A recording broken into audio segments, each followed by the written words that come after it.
আর কেউ যেন গোলা পানিতে মাছ শিকার করতে না পারে। আমরা আজকের এই সভা থেকে, এই প্রতিবাদ সভা থেকে বলছি, এই পার্শ্ববর্তী দেশ ভারতকে আপনি কোনোদিন এক বিন্দু ছাড় দেবেন না। যদি এই পার্শ্ববর্তী দেশ ভারতকে, আমরা জানি আমাদের নেতা মৌলানা ভাসানী উনি বলেছে, যারা যতদিন ভারতকে এই দেশের শত্রু হিসাবে চিনতে পারবে না ওই জাতি ততদিন পিছিয়ে থাকবে। স্টপ দ্য জেনোসাইড, গণহত্যা বন্ধ করো, প্যালেস্টাইন মুক্ত করো, এই স্লোগান নিয়ে ভাসানী অনুসারী পরিষদ আপনাদের সামনে আজকে আমরা উপস্থিত হয়েছি।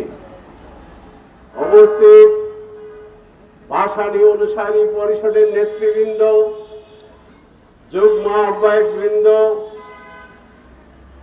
সর্বস্তরের নেতা ও কর্মীবৃন্দ, মিডিয়ার ভাই ও বোনেরা, ভাসানী অনুসারী পরিষদের পক্ষ থেকে আমি আপনাদেরকে ধন্যবাদ জানাচ্ছি। আজকের এই বিক্ষোভ সমাবেশ, আপনারা বিক্ষোভ সমাবেশে অংশগ্রহণ করার জন্য আমি আমার দলের পক্ষ থেকে, আমাদের দলের পক্ষ থেকে আমি সংগ্রামী শুভেচ্ছা জানাচ্ছি। সংগ্রামী বন্ধুগণ, আপনারা জানেন 1948 সাল থেকে অদ্যাবধি আজকে 77 বছর হয়ে গেছে। ওই ইসরায়েল, মার্কিন সাম্রাজ্যবাদ, আমাদের প্রতিবেশী ভারত, তাদের সহযোগিতা নিয়ে আজকে আমাদের সেই মুসলমান মা বোন, শিশু সকলের উপর যে হত্যা যজ্ঞ চালিয়ে যাচ্ছে, সেখানে সারা বিশ্বের মানুষ প্রতিবার মুখর হলেও ওই সাম্রাজ্যবাদ, মার্কিন সাম্রাজ্যবাদ, ওই ভারতীয় নতুন সাম্রাজ্যবাদ, ভারতীয় সাম্রাজ্যবাদ, তারা তাদের প্রতিহিংসা থেকে মুসলমান জাতিকে নৃশংসভাবে ধ্বংস করার জন্য আজকে তারা সারা বিশ্বে মুসলমানদের উপর নিপীড়ন, নির্যাতন চালিয়ে যাচ্ছে।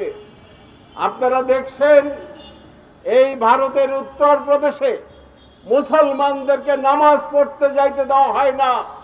এই ভারত এমন একটা জাতি যে জাতি ইসরায়েলকে সহযোগিতা করছে, অস্ত্র দিয়ে, স্বর্ণ দিয়ে ওই ফিলিস্তিনে গাজার মুসলমান ভাই বোনদের উপর নির্বিচারে গুলি করে মানুষ হত্যা করছে।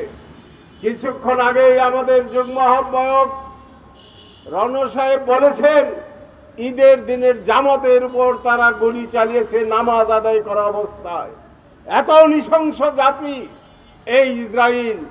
কাজেই আজকের এই সভা থেকে আমরা বলবো, মার্কিন সাম্রাজ্যবাদ, তোমরা যত চেষ্টাই করো, যতভাবেই ধ্বংস করার চেষ্টা করো, মুসলমানদেরকে তোমরা, ওই ফিলিস্তিনের মানুষকে তোমরা দাবায় রাখতে পারবে না। সারা বিশ্বের মানুষ আমরা ফিলিস্তিনিদের পাশে থাকবো। আমরা প্রয়োজনে বুকে রক্ত ঢেলে দেব। ৭১ আমরা যেভাবে মুক্তিযুদ্ধ করে বাংলাদেশ বানিয়েছি, ওই প্যালেস্টাইনিবাসীদের পক্ষ থেকে আমরা লড়াই করব, যুদ্ধ করব, প্যালেস্টাইনিদেরকে মুক্ত করে একটি স্বাধীন সার্বভৌম রাষ্ট্র হিসেবে প্রতিষ্ঠিত করব। বন্ধুগণ, আমরা, আপনারা জানেন বর্তমান আমাদের সরকার ডক্টর ইউনূস সাহেবের সরকার, আমরা তাকে সমর্থন দিয়েছি, আমাদের সমর্থন অব্যাহত থাকবে। আমি আজকের এই সভা থেকে ডক্টর ইউনূস সাহেবকে বলবো, আপনি একটি কার্যকর ভূমিকা নেন। আপনি বিশ্ববরেণ্য ব্যক্তি, আপনাকে আমরা ৯৬ সাল থেকে একমাত্র ভাসানী অনুসারী পরিষদ আপনাকে সমর্থন দিয়ে যাচ্ছিল। যেদিন শেখ হাসিনা আপনাকে ওই গ্রামীণ ব্যাংক থেকে বের করার অপচেষ্টায় লিপ্ত হয়েছিল, সেদিন থেকেই 96 সাল থেকে ভাসানী অনুসারী পরিষদ আপনার পাশে দাঁড়িয়েছিল। এখন আমরা আপনার পাশে থাকবো। আপনার ফিলিস্তিনকে মুক্ত করার জন্য কার্যকর ভূমিকা নিন, আমরা আপনার পাশে থাকব। আপনার প্রতি আমাদের সমর্থন আছে।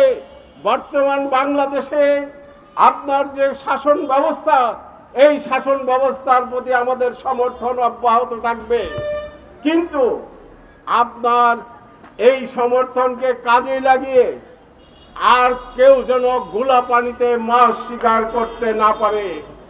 আমরা আজকের এই সভা থেকে, এই প্রতিবাদ সভা থেকে বলছি, এই পার্শ্ববর্তী দেশ ভারতকে আপনি কোনোদিন এক বিন্দু ছাড় দেবেন না। যদি এই পার্শ্ববর্তী দেশ ভারতকে, আমরা জানি আমাদের নেতা মৌলানা ভাসানী উনি বলেছে, যারা যতদিন ভারতকে এই দেশের শত্রু হিসাবে চিনতে পারবে না, ওই জাতি ততদিন পিছিয়ে থাকবে। তাই আমরা জানি কত নিকৃষ্ট জাতি এই ইসরায়েল। এই ইসরায়েলকে কে সমর্থন দিচ্ছে? ইন্ডিয়া, এই ভারত এবং আমেরিকা। এই দেশের মানুষ, আমরা ইসরায়েলি পণ্য বয়কট করব, কিন্তু আমরা কোনো ভাঙচুরের মধ্যে যাব না, বিশৃঙ্খলার মধ্যে ভাসানী অনুসারী পরিষদ যাবে না। কিন্তু ইসরায়েলি পণ্য আপনারা বর্জন করুন। আপনারা একটা 7 আপ খেয়ে যে পয়সা দিয়ে ইসরায়েলকে সহায়তা করবেন, ওই সহায়তা নিয়ে তারা আমেরিকা থেকে অস্ত্র কিনে আমাদের মা বোনদের, ফিলিস্তিনি মা বোনদের উপর অত্যাচার চালাচ্ছে, গুলি করে মানুষ হত্যা করছে, গুলি করে শিশু হত্যা করছে। তাই আমি আপনাদেরকে অনুরোধ করব, ইসরায়েলি পণ্য বয়কট করুন, বাটার জুতা কেনা বন্ধ করুন, কোক, ফান্টা, 7 আপ যত ইসরায়েলি পণ্য আছে আপনারা বর্জন করুন। অন্য পানীয় আপনারা যদি খাওয়ার দরকার পড়ে খাবেন, তবে এদেরকে সহায়তা করবেন না, ভারতকে সহায়তা করবেন না। আমি এই বলে আজকের এই সভা থেকে আবারও আমরা ডক্টর ইউনূস সাহেবের সাফল্যকে ধরে রাখার জন্য, আমরা তার সাফল্যকে ধরে রেখে বাংলাদেশ একটি সুখী সমৃদ্ধশালী বাংলাদেশ হবে, মৌলানা ভাসানীর আদর্শের বাংলাদেশ হবে, মৌলানা ভাসানীর চেতনার বাংলাদেশ হবে, এই আশাবাদ ব্যক্ত করে আমি আমার বক্তব্য শেষ করছি। এখন আমরা মিছিল করে আমরা এখান দিয়ে গিয়ে পল্টন থেকে আমরা বিজয়নগর পর্যন্ত গিয়ে আমাদের মিছিল আমরা পল্টন মোড়ে শেষ করব। সবাইকে মিছিলে অংশগ্রহণ করার উদাত্ত আহ্বান জানিয়ে আমি আমার বক্তব্য শেষ করছি। আসসালামু আলাইকুম।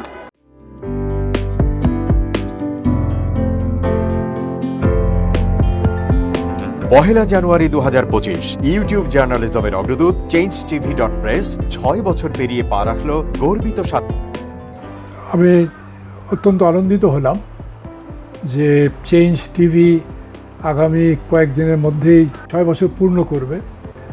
হাঁটি হাঁটি পা পা করে চলা শুরু করে এখন সে বেশ দৌড়াদৌড়ি করছে বলা যেতে পারে। ও নামটাও অত্যন্ত বলবো যে সিগনিফিক্যান্ট, যে চেঞ্জ, এই গণঅভ্যুত্থান কিন্তু চেঞ্জ চেয়েছে। সেই হিসেবে তোমার টেলিভিশনের, তোমার এই চ্যানেলের নামের একটা যথেষ্ট মিল পাওয়া যায়। আমার প্রত্যাশা যে এই গণঅভ্যুত্থানের যে প্রত্যাশা, যে আশা আকাঙ্ক্ষা, চেঞ্জ টিভি সেটিকে এগিয়ে নিয়ে যাবে। তোমাকে শুভেচ্ছা। চেঞ্জ টিভি যারা সম্পৃক্ত আছেন, যারা কর্মী আছেন, সামনে পেছনে সকলকে আমার শুভেচ্ছা। changetv.press, এক ফোঁটা হলুদ নেই। Online TV channel change TV 6 বছর ধরে ওনারা কাজ করে যাচ্ছেন। ইতিমধ্যে জনগণের হৃদয়ে স্থান করে নিয়েছেন। প্রায় 22 লাখ সাবস্ক্রাইবার আছে। আর যে কোনো অনুষ্ঠান 10 লাখের মতো মানুষ এটা প্রতিদিন মানুষ দেখে থাকে। আমিও এই চ্যানেল নিয়মিত দেখি।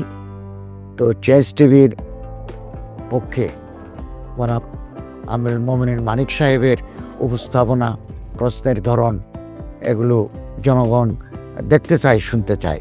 আমি চেঞ্জ টিভির উত্তরোত্তর সমৃদ্ধি কামনা করছি। changetv.press, এক ফোঁটা হলুদও নেই। চেঞ্জ টিভি, তো আমি তাদেরকে আমার অসংখ্য শুভেচ্ছা জানাচ্ছি, কারণ তারা যে ভূমিকা রেখেছে এই সময়, একটা কঠিন সময় ছিল, সেটাতে যেমন ভূমিকা রেখেছে, এমনকি 5ই আগস্টের পরে নতুন বাংলাদেশেও তারা তাদের সেই তীক্ষ্ণ একটা সমালোচনামূলক এবং যেটাকে আমি গঠনমূলক বলবো সেরকম একটা ভূমিকা রাখছেন। তো সেক্ষেত্রে আমরা মনে করি যে এই ভূমিকা আমাদের দরকার, আমরা চাই এটা থাকুক এবং আরও যেন সমৃদ্ধ হয়। নতুন বাংলাদেশ নির্মাণে আমরা চাই যে চেঞ্জ টিভি যে সমালোচনাগুলো করছে বা যেগুলো আমরা তুলে ধরছেন, সেটা এমন করে করবেন যেন আমরা সেখান থেকে শিখতে পারি এবং সবাই মিলে যেন আমরা নতুন বাংলাদেশকে সত্যিকার অর্থে বৈষম্য বিহীন একটা সমাজ গড়ে তুলতে পারি, সেটা আপনারা সহজ চেষ্টা করুন। changetv.press, এক ফোঁটা হলুদও নেই।